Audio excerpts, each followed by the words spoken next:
Hey everyone, this podcast is part of Story Mode, the podcast network of Gamefully Unemployed. You can support us and gain access to other great exclusive podcasts like Tom and Jeff Watch Batman by heading over to patreon.com/gamefullyunemployed. That's patreon.com/GAMEFULLY unemployed, which is spelled like it sounds.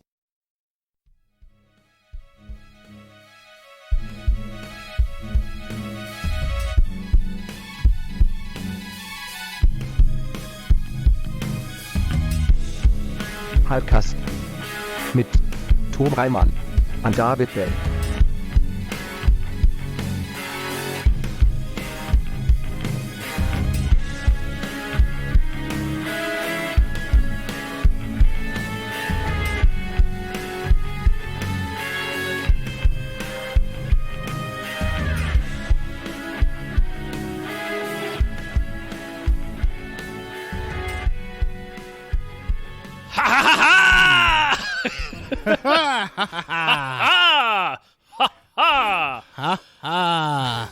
Hail Satan! Hail Satan! Hello everyone. Hi everybody. Welcome to our episode of Hypecast! Hypecast. The show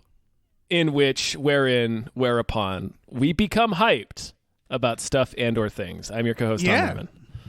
I'm your other co-host, David Bell. Sweet shit you are. No guests this week. It's we're getting so close to the holidays. Nobody's around. Yeah. People are traveling. We didn't want to bother anyone. Yeah. So you guys can deal with our stupid asses. Yeah, we're recording this from two sides of the country anyway. Mm-hmm. So it was like, Yeah. Shh. This is gonna be a fun edit. I'm already detecting some delay. Oh, that'll be delightful. Well, we'll see. We'll see how it goes. Yeah, we will see. Yeah, we will see. Be, kind of a nightmare. I'm glad they get to listen to this. I'm glad we pre-recorded as much as we could. We have like a couple things we got to record. Yeah, but we're doing good. Mm-hmm. One of those things, of course, being our next we just watched, which is, of course, for cats. Not a joke. Mm-mm. So that'll be fun. Yeah, and we're probably not. Is this? Let me look at the calendar real quick. While I got you all here, is this going to be our last one? Our last Hypecast for the year? Possibly. There is. The next one would fall on the 27th. Oh yeah, so we could maybe do one, but we could do like a ho holiday. Yeah, I mean maybe I wouldn't mind. It's not like hard work. No, not really. I'm just sitting here. Yeah, exactly. That's all I'm doing. Sitting here staring at my fucking stuff.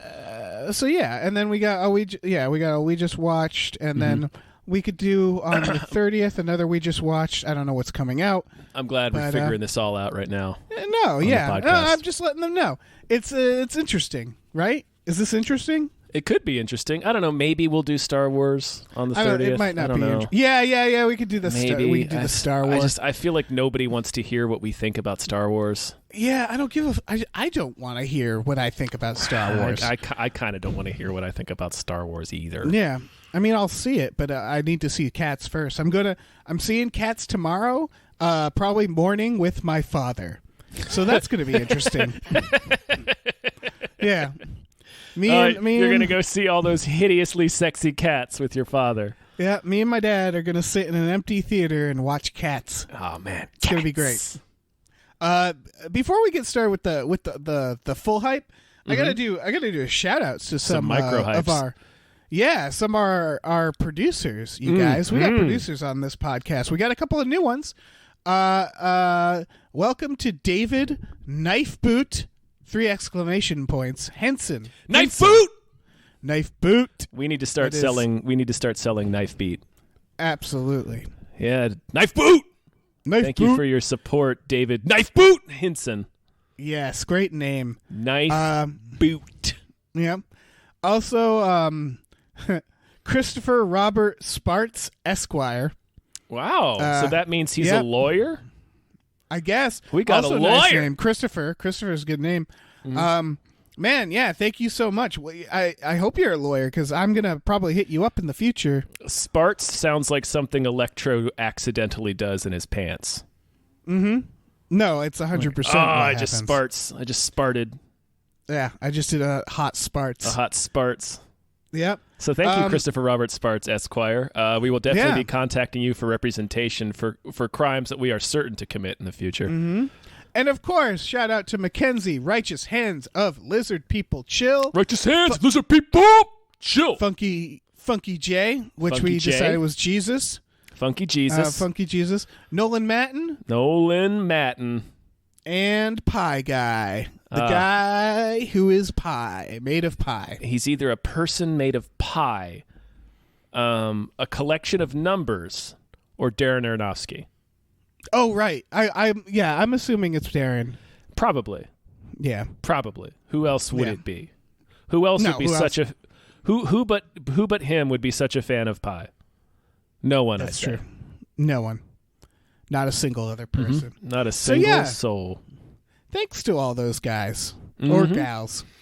Yeah, that's a new tier that we have. You guys can get in on that and get a shout out each week on Hypecast and get some sweet merch with the deal. Do that shit. EO. Should we talk about some trailers now? I think we should. Okay. That is why we're here. Okay. Tom, you see this Tenet trailer? The first full-length trailer for Christopher Nolan's Tenet has been released. It's Time Cops. It's Time Cops. They're Time Cops. It's Inception, but time. And he might be dead. Either that or it's also coincidentally the plot of Six Underground, where they faked his death so he could be part of this elite squad. Oh, yeah. But yeah, I'm down with Time Cops. Christopher Nolan doing Time Cops. Yeah, sure. I mean, he said it's my most ambitious film, which I feel like he says that for every movie he does. It's also not a lie when he says it. Yeah, I was going to say, I think what I like about Christopher Nolan is that he's not lazy yet. No, he has not gotten lazy, and it sounds like, blowing smoke hyperbole, when you say like it's my most ambitious film yet, but like I said, it's kind of true with him every time he says it. Yeah, he always for this one I'm sure he figured out how to reverse time or something. Like right. No, he always does everything as practically as possible. Yeah. I remember watching Interstellar when he's in the black hole and thinking to myself, I bet this asshole made this a set. He sure fucking did. He sure did, yeah. He sure fucking did. It's like, you asshole. Yeah. Just put a green screen up. I mean, it's awesome. No, it's way cooler when you do it like that. Mm-hmm. Yeah, he's not lazy. You cannot accuse the man of being lazy. Maybe you can in his scripts, but not with his execution. Yeah.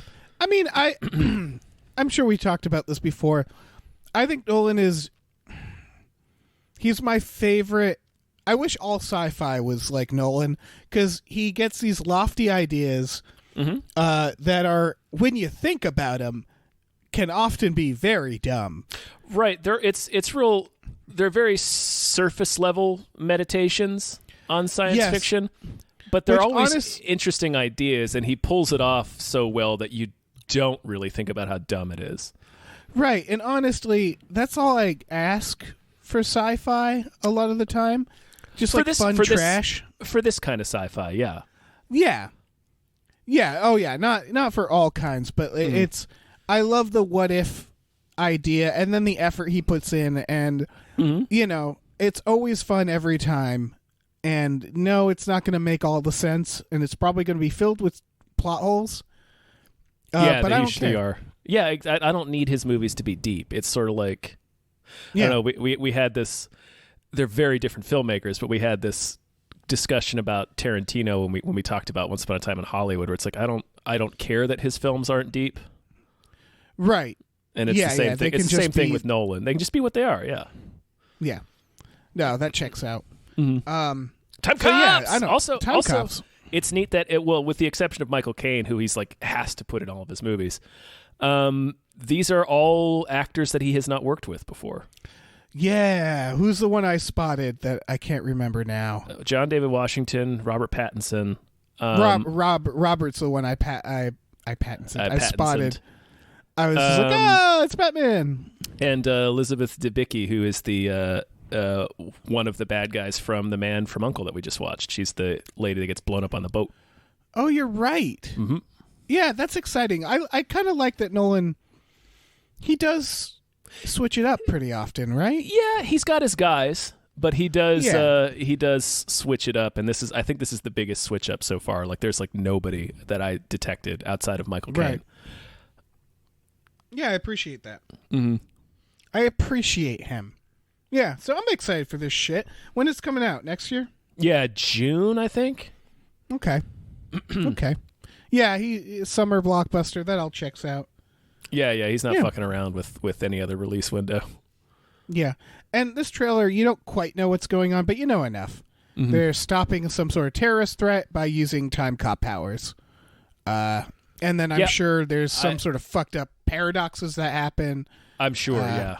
Yeah. I don't need to see a single other trailer. I know, right? Yeah. It's just like, yeah, I got it. Yeah, we got it. I know. It's all I need to know. Yeah. One thing that all right. Any more thoughts on Tenet? No, except I think I misspoke when I said he's not fucking around with any other release window, because like Interstellar I think was November, and The Prestige was also a fall release. The Prestige feels like a fall release. It does, yeah. Yeah. All right, next trailer is the second trailer for Top Gun Maverick. I love, they're making it very clear that it's like, yeah, we stuck Tom Cruise in a plane. And maybe other people, like Whiplash. Did they stick Whiplash in a plane? Maybe. I like that they're focusing on that, but I was going to say Miles Teller strikes me like the type of actor who would get into a movie like this and see that Tom Cruise was letting himself get slingshotted off an aircraft carrier and be like, I want to do that too. Yeah. Me too. I have nothing but respect for both of them as actors. Sure. But I bet they'd both be insufferable to hang out with at the same time. Yeah. Like Miles Teller and Tom Cruise just feeding off each other's energy. You mean together? Oh. Yeah, together. Yeah, that would be brutal. That would be brutal. Yeah, I think so. That would be a little too much. It'd be a lot. A little too many uses of the word chief. I feel like that would come up a lot. Oh, yeah. They'd be calling each other chief. They'd be calling you chief. A lot of awkward slaps on the back / shoulder. Mm-hmm. Oh, yeah. And they wouldn't want to do anything cool, like go to the bar. They would want to like do like dumb stuff, like go hiking. I feel like I feel like you're misreading Miles Teller a little bit. Okay, maybe. I feel like Miles Teller would absolutely go to the bar. Oh yeah. Oh no, but not with Cruise. Oh, like I think together. Cruise, Yeah. Yeah, I don't know. The same situation as the slingshot jet, where it's like Tom Cruise would be like, yeah, let's go hiking in like fucking Laredo or whatever at 10 o'clock at night, and Miles Teller would be all like, yeah, let's do it. And he's never been hiking before in his life. Right. I feel like you could get him to go to an escape room, but I feel like they would get too stressed out and take it too seriously, or like fundamentally. I feel like Tom Cruise would fundamentally not understand an escape room. Now, like he'd be all I want to see is Tom Cruise in an escape room. Yeah, I feel like he'd just be like, I don't get it. You just knock on the door and ask to be let out by the employees. It's not so hard. Like you'd have to explain to him that it's like no, that it's a game.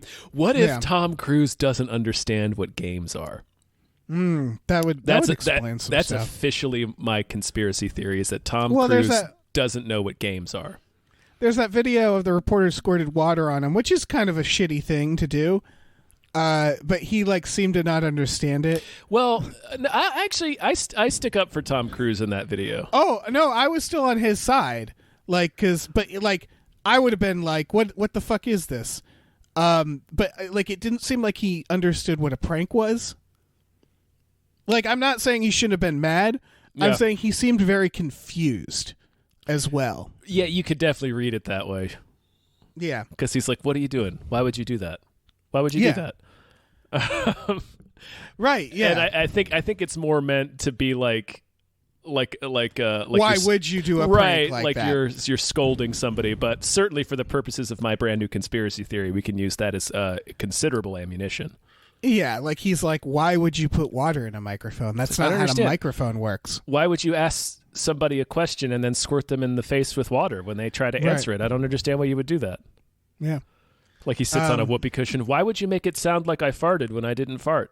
I didn't fart. You know I didn't fart. But you know that I didn't fart. Yeah, like he's just can't wrap his mind around it. Yeah. Like can't play Monopoly, but this is not real money. Yeah. Yeah, exactly. Like he doesn't understand. He doesn't understand games. No. Well, because I mean he goes like skydiving and shit. He's right, like, he plays them for real. So yeah, exactly. Yeah, as for this trailer, I like that they're really pressing the beach volleyball, and this is beach football. Yeah, you got to update it. Yeah, they're just like, don't worry, that's going to happen. Mm-hmm. Don't worry, they're going to have fights. They're going to be, I don't know what. He's going to buzz the tower, except this time he's going to do it at the speed of sound. Yep. Yeah, and this is, I believe, the director of Tron Legacy. Yes. Yeah. So I am 100% in. Oh, yeah, of course I'm going to see Top Gun 2. Are you kidding me? Are you fucking kidding me? Of course I'm going to see Top Gun, the sequel, Part 2, Maverick is Old Now. Yeah, I think it's going to be fantastic. I don't know what's the conflict going to be? It'll be the same conflict that was in the first movie. It's going to be the kid trying to prove himself and Maverick being like, I've been there. And he's like, no, you don't. You don't know anything about me. No, I've been there. I was with your dad when he died. What? Yes, I was with your dad when he died. Yeah, you're right. It's going to be that kind of shit. Then they're going to hug. And it's going to be great. It's going to be super cheesy and great and perfect. I'm going to have a lot of awesome fucking jet bullshit. And it's going to be so much awesome probably jet bullshit. Propaganda for the Navy. It can't. It has to be by tradition. Oh, yeah. Oh, I mean, they can't have access to this stuff without it being propaganda. Correct. It's going to be great. We all know what it is. You're right. It's going to be real dumb. It. Kenny Loggins is probably going to show back up. It's going to be the best. Mm-hmm. It's going to be fantastic. Mm-hmm. However, I am most excited about this next trailer. Interesting. Yeah, The Woman in the Window. Yes. It's like Copycat meets Fight Club meets Rear Window. Mm-hmm. It's about an agoraphobic woman played by. Oh, why is it escaping me? It's Amy Adams. Yeah, Amy Adams, and she witnesses her neighbor, played by Julianne Moore, getting stabbed by her husband, who she's met earlier. Her husband, I believe, is Gary Oldman. Yeah, it's Gary Oldman. He's the husband, right? So right away, the cast is fucking awesome. Yeah. And then the twist is she calls the cops because she can't leave the house, and they're like, you couldn't have seen that. This is his wife, and it's another lady. Yeah, it's a different lady. And it's about how, like, they're like gaslighting her, but it's like a mystery, but it's like a thriller. The reason I'm most excited for this movie, Tom, is because I know I'm going to watch this on streaming, I don't know, 20 times? 30? This will just be one of your go-to rainy day movies. Yes. Now, I have not really inside information, but I've covered a little bit about this movie. It was supposed to come out this year. Okay. But it had a poor test screening where the audience said that the ending was confusing. I bet it's really dumb. So it's based on a book, I believe. Okay. So they bumped the release. It went through several rewrites and reshoots, and now it's coming. And now it's coming out.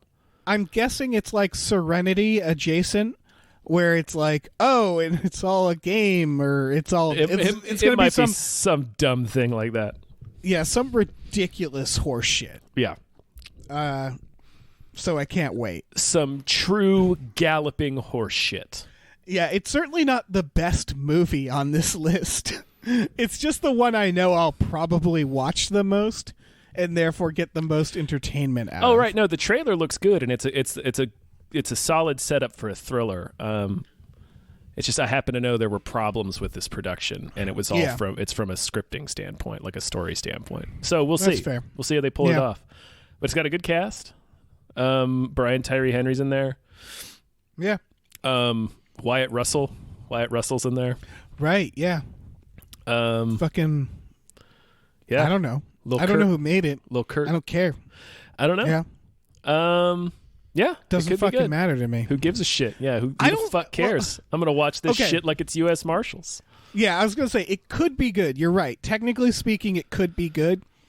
But I'm thinking like a flight plan. You know, like I'm thinking like a U.S. Marshals, like some thriller crap that I will eat up. That I will gobble this crap up. Yeah. And it won't fucking matter. Yeah. The next one. This is something. Never Really, Sometimes, Always. This trailer is not getting that much buzz. Yeah, I think it just got picked as a Sundance film. Okay, it's Focus doing it. Yeah, so I think it might get a little more buzz, but Yeah. This is, I want to say bleak. It's kind of. It's one of those dramas where it's like, oh yeah, just regular life experiences, just regular human shit. Yeah. Yeah, because it's about I believe, teenage girl going from a state, or at least very young adult. Yes, going from a conservative state to New York to get an abortion. Mm-hmm. And that sucks.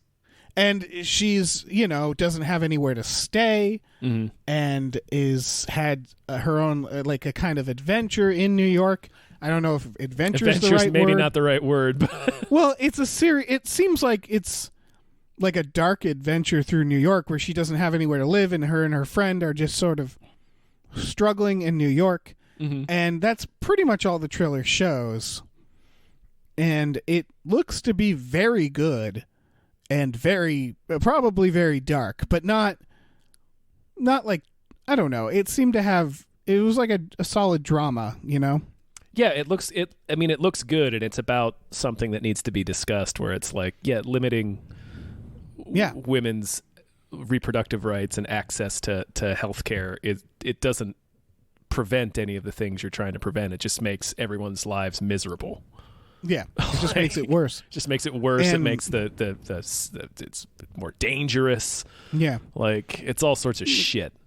Yeah, and it's not just anecdotal. It's statistic. Like if you actually go into the statistics, it's worse. It's all worse. Yeah, it's demonstrably. You're right. It's not anecdotal. It's demonstrably worse.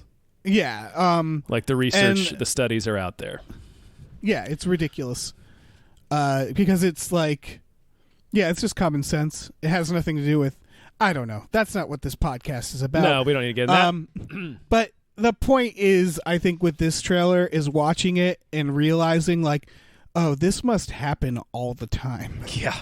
Like that's what makes it such a devastating trailer, because it's telling a story that you watch and you're like, oh, what a nightmare. And I think a lot of people are going to watch or see this trailer and be like, oh, I'm not seeing that shit.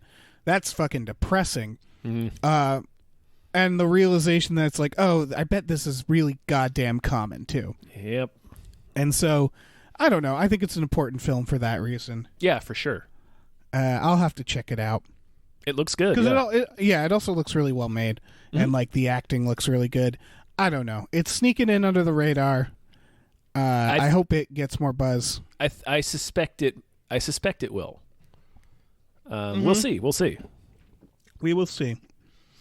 All right. Any wisecracks? Do you have any wisecracks about this one? You want me to dunk on this? You want me to dunk just on any this film? fun. Like, do you have any puns? I don't have anything like comedic to say about it. No, I think we should move on. Okay, just checking. Just making sure if there wasn't anything you had filed away. I'm not going to riff on this. Okay, we're not going to riff on this one. Nobody feels good about it. All right, guys, we're not going to riff on this one. Yeah. All right, let's move on to Little America. This is, I believe, Emily Gordon and Camille Nanjiani. Yeah. Doing a like a drama show for Apple, which is the most disappointing part about this, is that it's for Apple. I mean, Apple Plus is spending crazy amounts of money. I know. Do you know how much they spent on that morning show? Oh, yeah. I have no interest in that. Fucking so much money. Right. This is the Mandalorian for Apple Plus for me, where I watched this trailer and I was like, shit. Maybe I'll get Apple Plus. This one, I do want to see Servant, the Shyamalan one, and I kind of want to see the Jason Momoa one where everyone's blind. Oh yeah, I want to see Servant, but I don't want to pay for that one. That's a morbid curiosity one. Right, you burned me too many times, Night. Yeah, I'm not going to pay a subscription, but this is like a series of stories about immigrants. In America, specifically in America. In America, yeah. And it looks delightful. It looks very good, yeah. Yeah, there's some tender stuff, but it looks generally just like kind of like lighthearted drama, you know? It looks sweet, to be honest. Yes, it's about very determined people trying, to make a life for themselves in America. And we've talked about this a million times where it's like I feel like one of the best starting places of any movie is underdog. It's starting from, I want this person to succeed and I like them. And so like that's an easy get, like that immediately it makes me go like, I want to watch this. Yeah. And so it's just inherently that, or at least it's some of the stories are at least that. It looks very diverse with the stories they're telling as well. Yeah, definitely. And it's all based on true stories. So, I don't know. People should at least check this trailer out because I don't think this was one where it was like I didn't see it. Like it's not on all the subreddits for movies and trailers. It's not. I haven't seen it on Twitter. Like it's not getting too much traction yet, but that also might change. We'll see.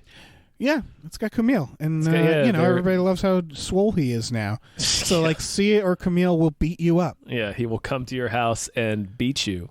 Yeah, you know how violent Camille Nanjiani is into Little America. Yeah. Yeah. Also, the fact that they're behind The Big Sick, which is a great movie. So, I don't know. It's I'm excited for this. Looks good. Yeah. All right. Final trailer. Tom. 1917. Yeah. Have we really not talked about this movie yet? I think we have, but this was the first trailer that actually explains what it's about. It probably had like a teaser before this. It's what's his name? It's that guy. What's his name? Sam Mendes. Sam Mendes. Thank you. Who did the sky? The sky is falling. He did The Sky is Falling. Chicken Little. No, he did the last two Bond movies. He did American Beauty. He did Road to Perdition. Yeah, Road to Perdition is the one. That's the one where I trust everything he does. Yeah, he's a great director. Yeah, and this I think this is going to sweep award wise. I mean, Roger Deakins is already getting like people are crowing his name from the hills. He shot this film and it's designed to look like a single continuous take. Yeah, although looking at this trailer, it clearly takes place over multiple days. So it's probably like it's probably like Harvey Birdman. Michael Keaton. It's probably a lot like Harvey Birdman. Birdman. Yeah. It probably has that feel where like Birdman does transitions that are still one part of one or look like one shot, you know what I mean? Mm-hmm. Yeah, it's about a guy who's going to warn other guys and it's like war.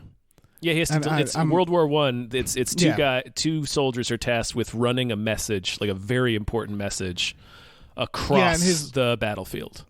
That they're going into a trap, and his brother is one of the people who will be killed if they don't get the message. So it's right away. That's like, oh, that's great. What a great basic idea, and it looks almost like an adventure film.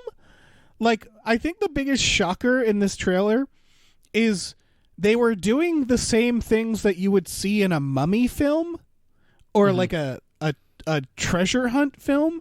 Like they were jumping off of waterfalls and over chasms. Yeah. What is that? Was chasms a big problem in World War I? Depending on where you are in Europe, I suppose so. There were chasm deaths? Were there a lot of boulder deaths? I don't know. I'm not sure. I don't have that information in front of me. Okay, because I was just surprised how adventure-y it looks. I'm not complaining.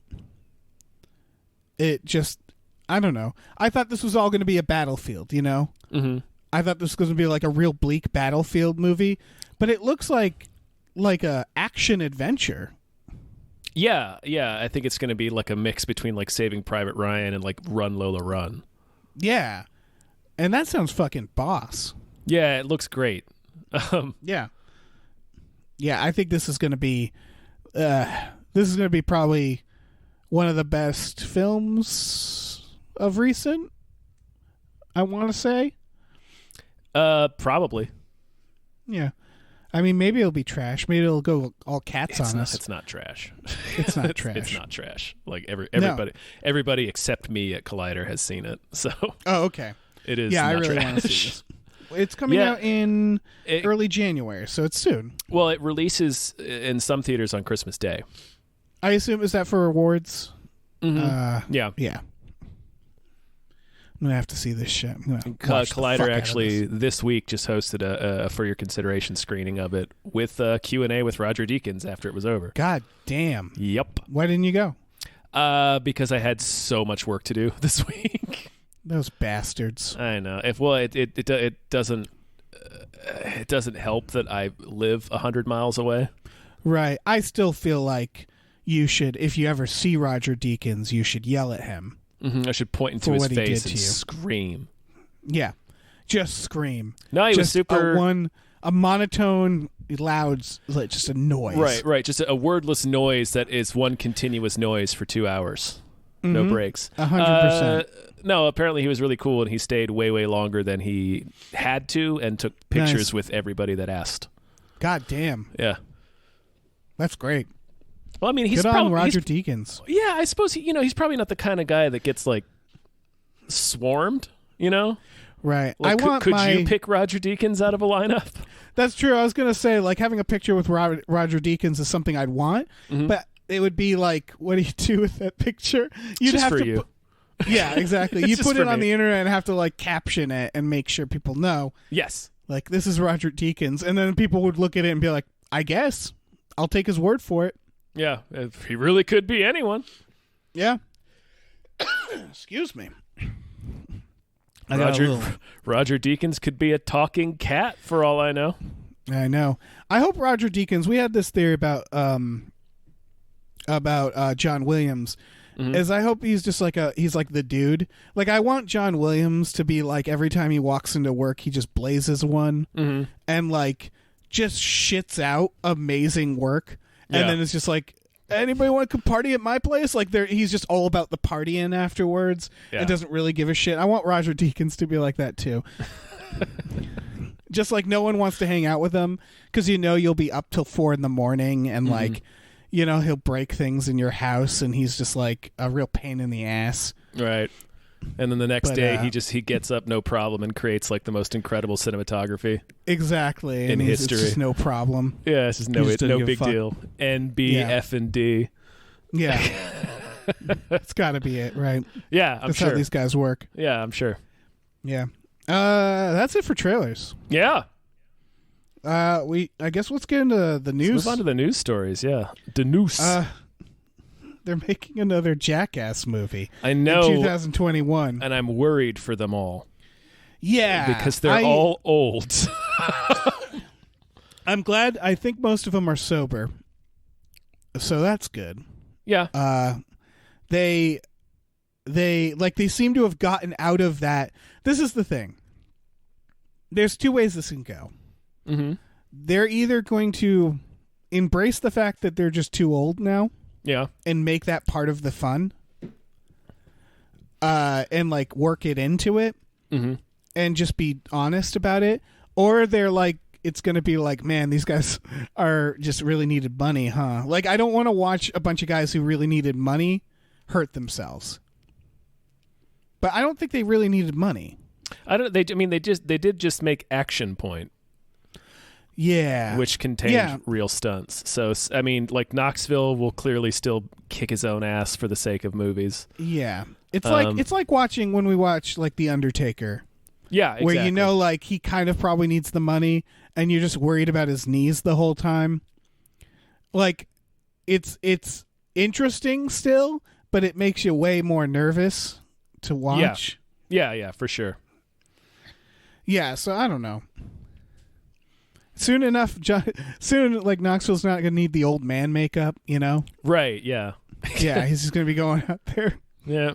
Just doing grandpa stuff. Yeah, just doing bad grandpa shit and getting his fucking legs broken. Yeah, I don't know.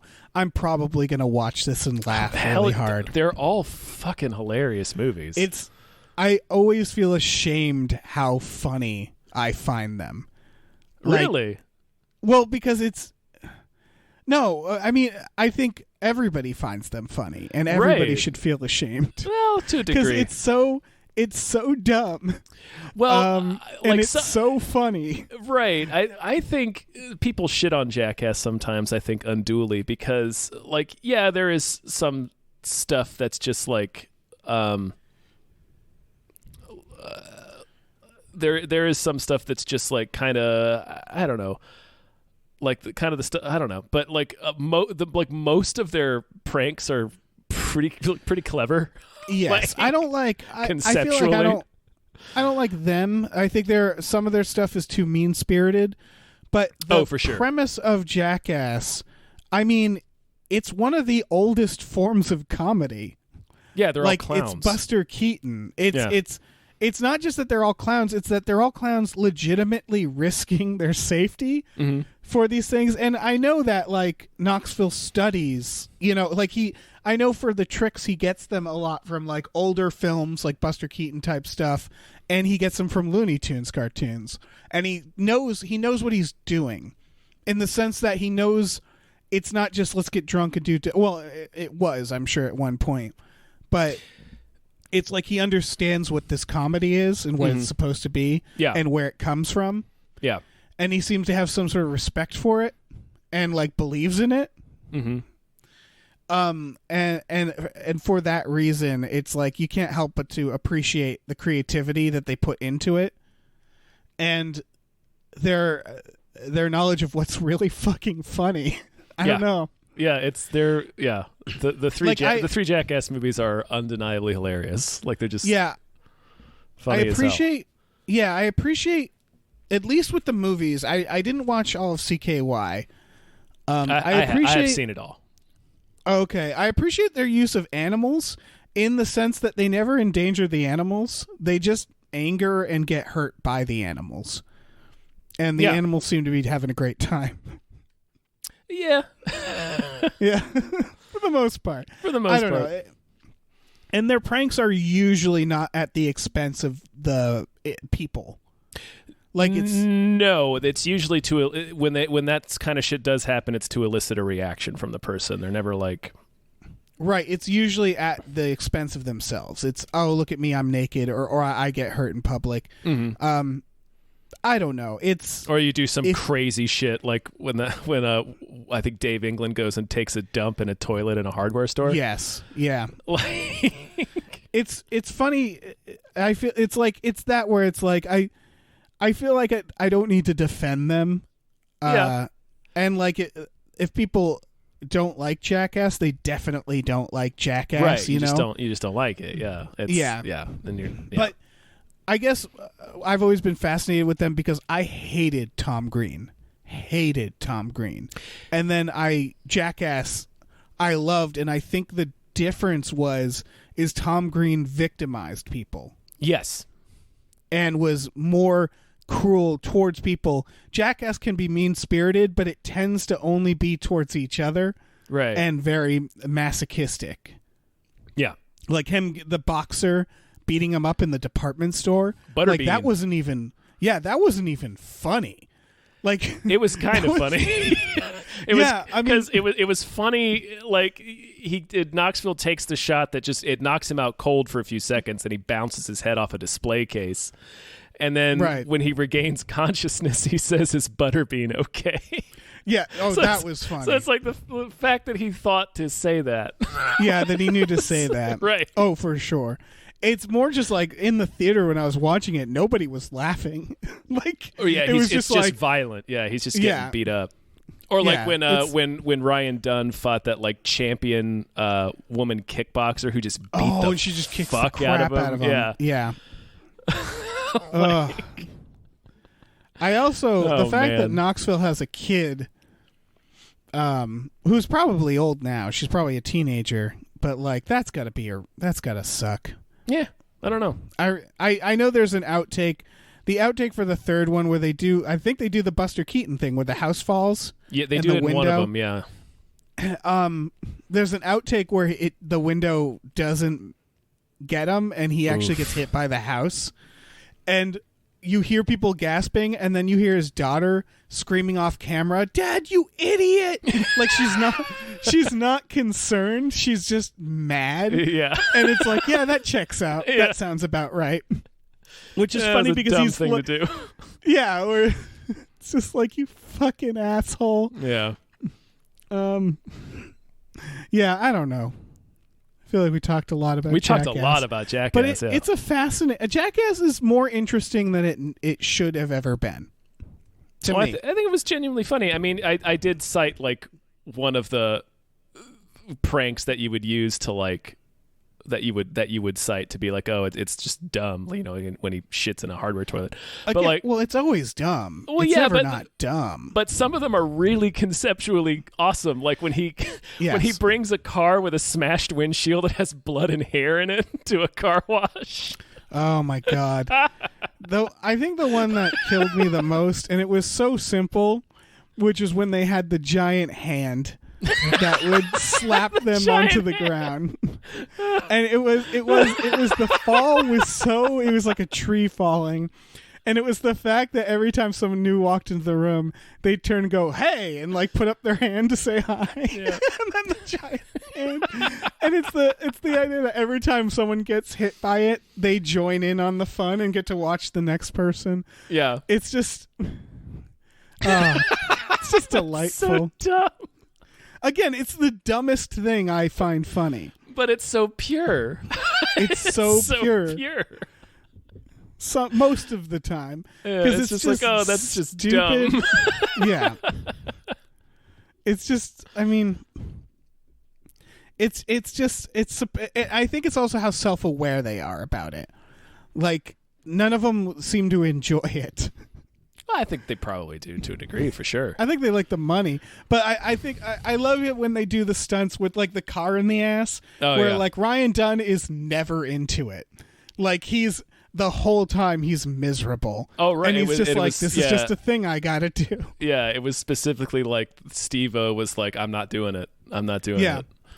And then it's again they go into these dark places. The paper cuts.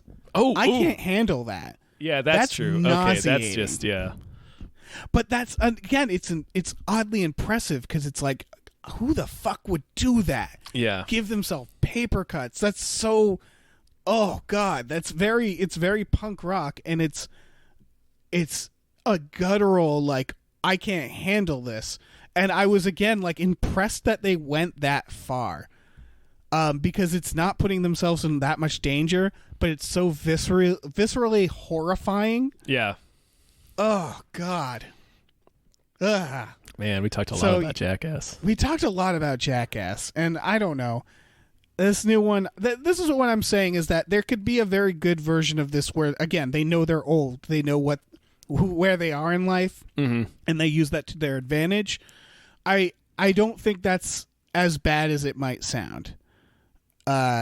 It could also be horrifying, but like a lot have happened to them. They've all sobered up. One of them is dead.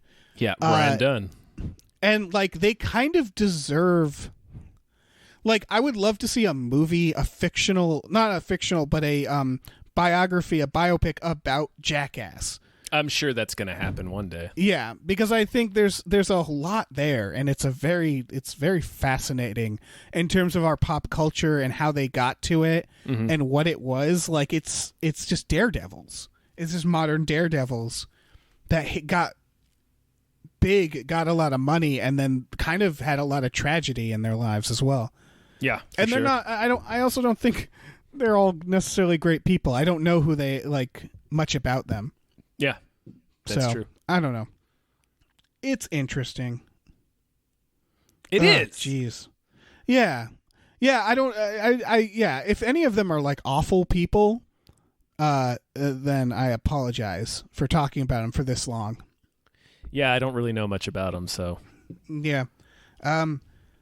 Speaking of Jackass, nope, that transition doesn't work. Not at all. They're making a Jerusalem's Lot series with Adrian Brody.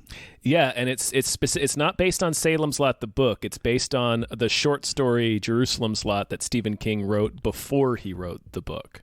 Yeah, let me ask you something, Tom. Mm-hmm. Oh, I know the answer to this, but I'll ask it for the sake of the podcast. You saw season 2 of Castle Rock. I did. Which is also Jerusalem's Lot. It does take place in Salem's Lot. Yeah, they call it Jerusalem's Lot. Yeah, in Castle Rock, and it's so the idea is it was just a bunch of like old people, old timey people, who made like a vampire pact with Angel Devil. I've never actually read it. No, well, it's actual vampires in the novel. Oh, okay. But this is about that stuff that we see in Castle Rock, right? I think it's about the vampires.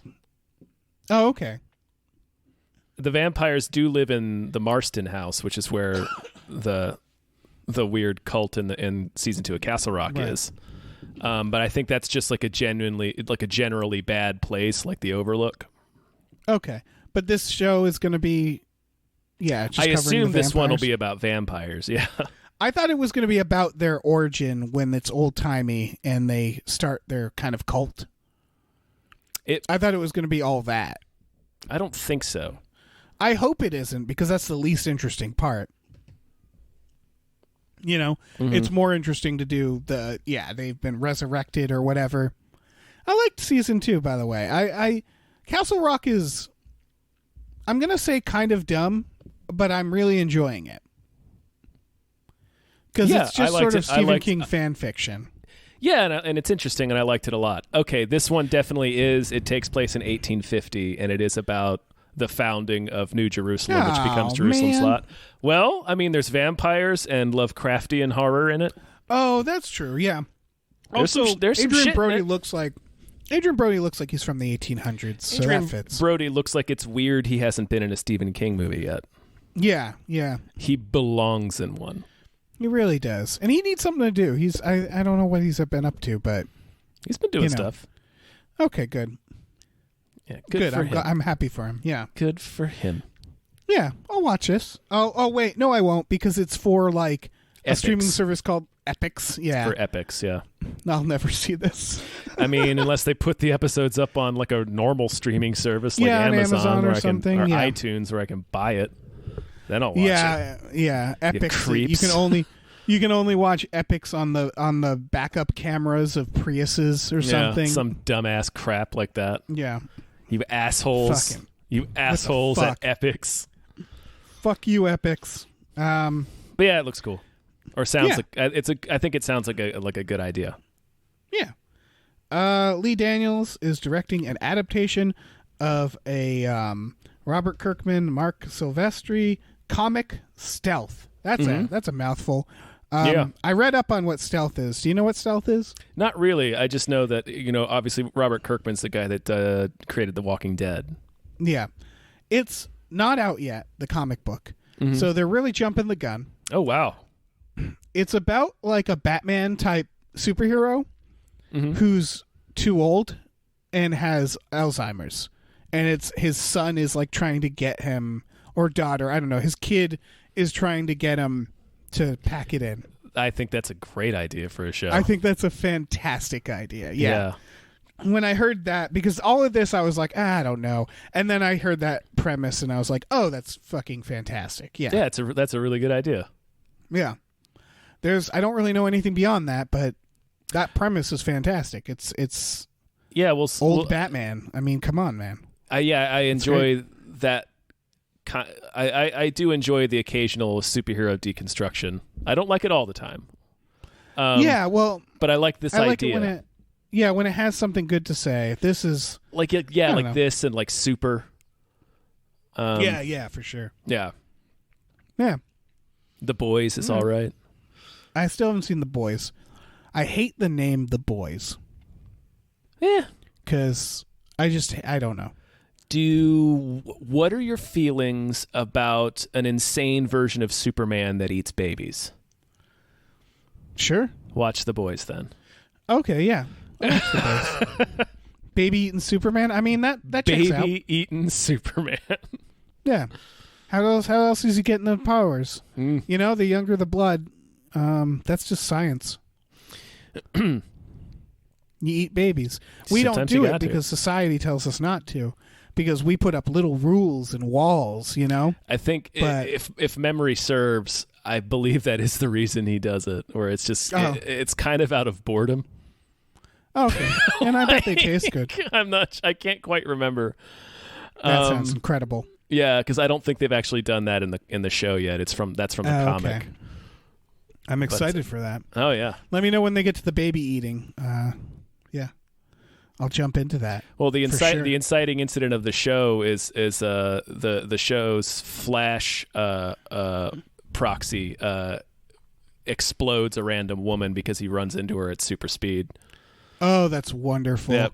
So it's talking about, I really like that exploration of where it's about it's that conversation in Mallrats about Superman's jizz. Exactly. Yeah. But a whole movie or show. That's fantastic. I'll watch the shit out of that. Yeah, it's not a bad idea. All right. It's on the Amazons? It's on Amazon. All right. I'll watch that. I gotta watch the new Mando, and I gotta watch the new Rick and Morty. I watched the one with Bill Burr. I fucking called it, man. I haven't seen it yet. Oh no, I called after that first episode. You've seen the one where they fight the ATSD. No, I'm like 3 episodes behind. Really? Yeah. It's because the last couple of weeks I haven't had time to watch anything except what I have to watch for work and for these podcasts. So, I mean, this isn't a spoiler. I called it when I said that it's a procedural show because it totes is. Like, these episodes are becoming like interchangeable. Mm-hmm. Where it's like one adventure to the next. It's Briscoe County. Yeah. I'm very happy about that. No, that's a great idea. It's making me very happy. I'm enjoying the shit out of it. It's nice to watch a TV show that if you have to get up and grab something to eat, you don't necessarily feel the need to pause it. Like you can sort of like, I'll listen to it and jump over here. You know what I mean? Where it's like it's not trying to be smarter than us. It's not trying to weave an intricate plot or introduce a million characters. Yeah. It's just fun. I'm delighted just by the straightforwardness of shows that aren't trying to do the whole mystery box bullshit. Yeah, it's very quaint, and it's just like, here's one adventure, here's the next adventure, here's another adventure, and it's like, you know generally what's going to work out. It's not trying to throw twists at you, right? Like that. This show, and by the time this podcast goes up, this show will be out, so it's fine. The Mandalorian and The Witcher are both like that. Where it's like it's not like I'm excited for The Witcher. Yeah, it's not like a Westworld or a Watchmen where it's like you're watching because you want to figure out what the hell is going on. It's like no, you're watching because you want to see what's going to happen. Right, because if a TV show wants to be smarter than me, it has to be written by someone who can be smarter than me, which isn't saying much. I'm not a smart person, but it needs to be it needs to be either clever or just accept that it can't do that. The other thing is the Westworld or the Watchmen, where it's just hiding stuff. Yeah, I don't know. It just withholds information from you that the characters you're watching have. They have this information. Yeah. You just don't have it, and you don't get to know what's going on. Right, and it's like playing Monopoly with a child who keeps changing the rules. Like, it's like, no, you're only winning because you're changing, because you're just doing stuff in your favor. Mm-hmm. You asshole child. Yep. I'm going to kick the board over and I'm going to light it on fire. Yep. And make you watch. And we'll never buy it again. But yeah. So anyways. I don't know. Robert Kirkman Mandalorian's great. Yeah. Final news story. The Tarantino Star Trek film probably won't happen. Yeah, that's not a surprise. Yeah, I was about to say, least surprising news. Yeah, of course it's not going to happen. Yeah. It's, yeah. Tarantino. Why would it? Yeah. Tarantino saying he was going to make a Star Trek film is like a friend saying that he's going to learn the accordion. It's not impossible, but if I were a betting man, it sounds just like an impulsive thing that someone wants to do that they probably won't do. Yeah, it's just not going to happen. Yeah. Yeah. So, I don't know. He's putting a lot of pressure on this 10th film. I like the idea of him doing a ridiculously commercial project for his 10th film. Mm-hmm. I think that'd be funny. That would be pretty great. Yeah, or like a kid's film or something. Doing something wildly different. Because in the interview, he was saying, like, I kind of felt like Once Upon a Time in Hollywood was my 10th film. And I kind of agree with him, as that feels like a good ending film to his career, you know? Yeah, it does. So I think he's at a point where he's like, I'm not sure what else, but I'm sure he'll come up with something. You know. Yeah, he's doing good. He's doing all right. He's got a safety net. Yeah, he'll be all right. I think Quentin's going to be fine. Okay, folks, Quentin will be all right. Good. So, yeah, that's it for news. All right. Well, Jesus fucking Christ, Dave. Do you have a movie that deserves more hype? Yes. You do? Yes. Oh, what luck. I really do. I sincerely have one. And I got a good feeling about this one. It's called After Midnight. Mm-hmm. It's coming out Valentine's Day of next year. It has, out of 15 reviews, it has 100% on Rotten Tomatoes. Ooh. Yeah, what immediately caught my attention about this, because the trailer, it looks low budget. Mm-hmm. And the trailer, what caught my attention is it's the producers, specifically Justin Benson and Aaron Moorhead, a.k.a. the directors of Spring and The Endless, are producing this. Obviously, the movies they wrote and directed are the ones I love, and this isn't necessarily that. But this director was in Spring, and I think is like closely connected to them. And so I kind of trust them. Yeah, he's also done another movie that I forget what it was, but I want to check it out. This is about a guy who it's like it takes place over multiple timelines. I think it like skips around, and it's about a guy who whose life is falling apart basically, and he his wife or girlfriend leaves him. His girlfriend leaves him. And he's lived in this like it's like a girlfriend after 10 years, and she leaves him. And she leaves him behind like a note, a cryptic note, and a cat that he gave her for his birthday. Perfect. And he just kind of falls into this depression and heartbreak. And then suddenly every night, I think around midnight, or I assume after midnight. You know what? I think it happens after midnight. It might, yeah. A monster is scratching at his door. And so he becomes obsessed with this idea and settles in front of his door with a 12-gauge shotgun, hoping to catch the creature. So that's the premise. It's a guy that's convinced a monster is coming to his door every night with waiting with a shotgun. And apparently, like Spring, did you see Spring, Tom? Not yet, no. Oh, okay. I did see The Endless. Okay. Spring is, without spoiling it, it's a monster movie that's more of a romance movie than a monster movie. And that's what they're saying about this, is that this is technically a monster movie and actually has some scary shit in it. But if you're looking for a horror movie, that's not what it is. It's mostly about the romance side and this guy's relationship. Spring is very much that as well, where it's all kind of a metaphor, but also like horribly grotesque and unique. And this just, I'm getting the hardcore those vibes.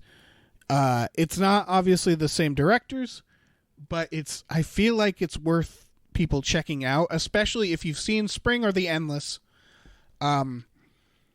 There's this whole like pocket right now of indie filmmaking of these guys, because you watch the films and like they're clearly shooting it on like digital, and they don't have the best equipment, but they're very creative, and they have a good eye, and you know, like they have a good imagination, so they're accomplishing a lot.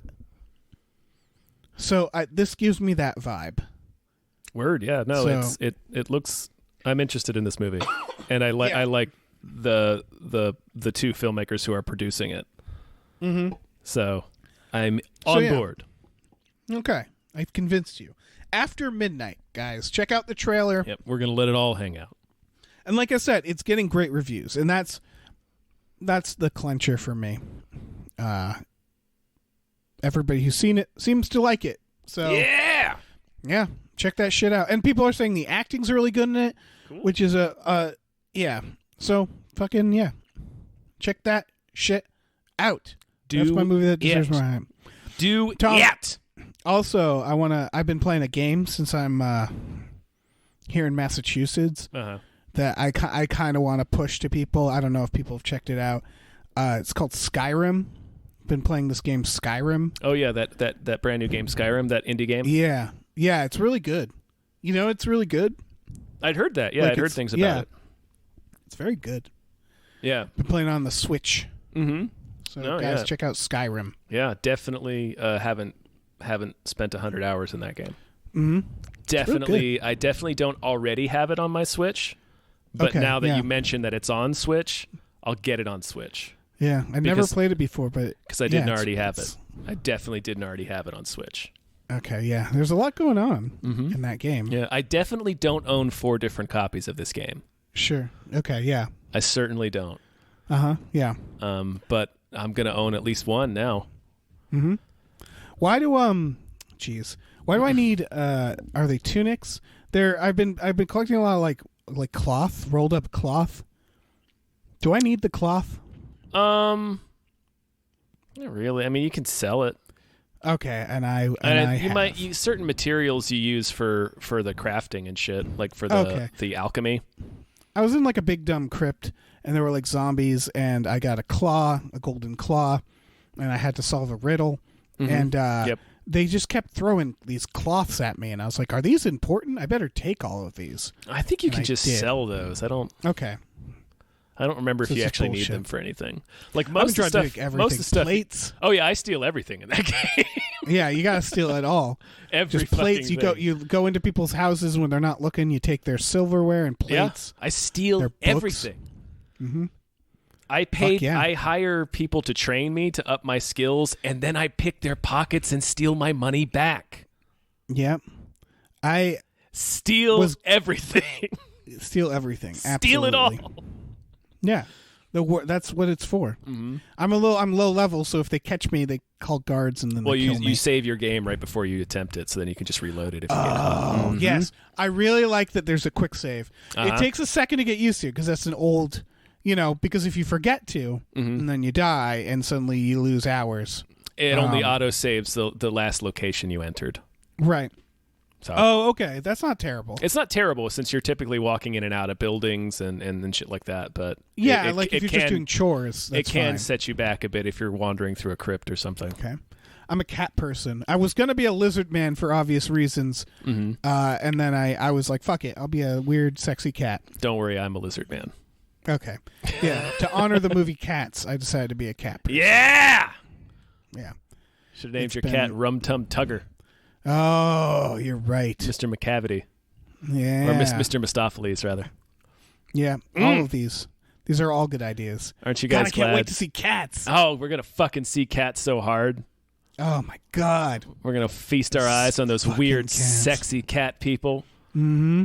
Oh, it's going to be so weird. Yeah, it's gonna be real weird. This movie, I think I was saying to you, I think it's like the next Pluto Nash or Super Mario Brothers, right? Like it's probably going to be a colossal bomb, and it's going to be one of those films that you look back on and go like, why the fuck did this ever happen? Right? What yeah, were they thinking? Yeah. Who the hell saw this? Yeah, and was like, at long last, yes, our prayers and are it was answered. us. We were the ones. Well, yeah. Yeah. Ugh. Cats. Cats. Mm-hmm. Cats. So, everybody check out Cats this weekend. Mm-hmm. Let's make it a success. Let's get a sequel. Right? Cats 2. More cats. More Cats. Writes itself. It's great, guys. Even more cats. That's Cats 3. Even more Cats. All right, that's a sode. That's a sode. We've done it. Okay. Yeah. Thanks for listening, everyone. Thank you so much for listening, you guys. Let me tell you guys about our Patreon. It's patreon.com/gamefullyunemployed, along with exclusive podcasts like Tom and Jeff Watch Batman and Fox Mulder's a Maniac. We have a new tier, which is to be a producer on Hypecast, where we give you a shout out, as you probably already figured that out. So, and you get some merch with that. So check that out. Yeah, please do that. Also, we have a store at tpublic.com/store/gamefullyunemployed where you can check out aforementioned merchandise, t-shirts, stickers, mugs, posters, whatever you want. Whatever you want. What do you want? What do you want? Tell me. Tell us. Yeah. What do you want? Write it down. Write down what you want. Put our names on it and crumple it up and throw it into the sky. And we'll catch it. We'll catch it when it falls. We will. We'll be there. All right. I think that's a sode. Okay. Let's everybody be done. see cats. See cats. All right. All right. Bye, everybody. Goodbye.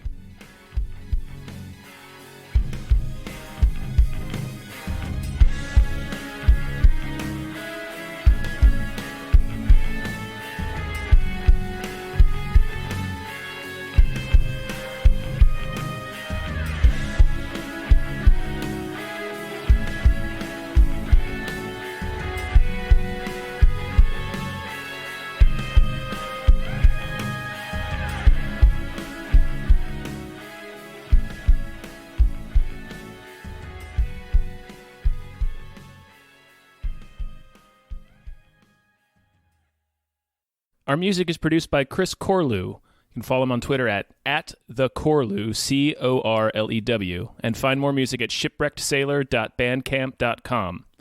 Our artwork is produced by Justin Brown.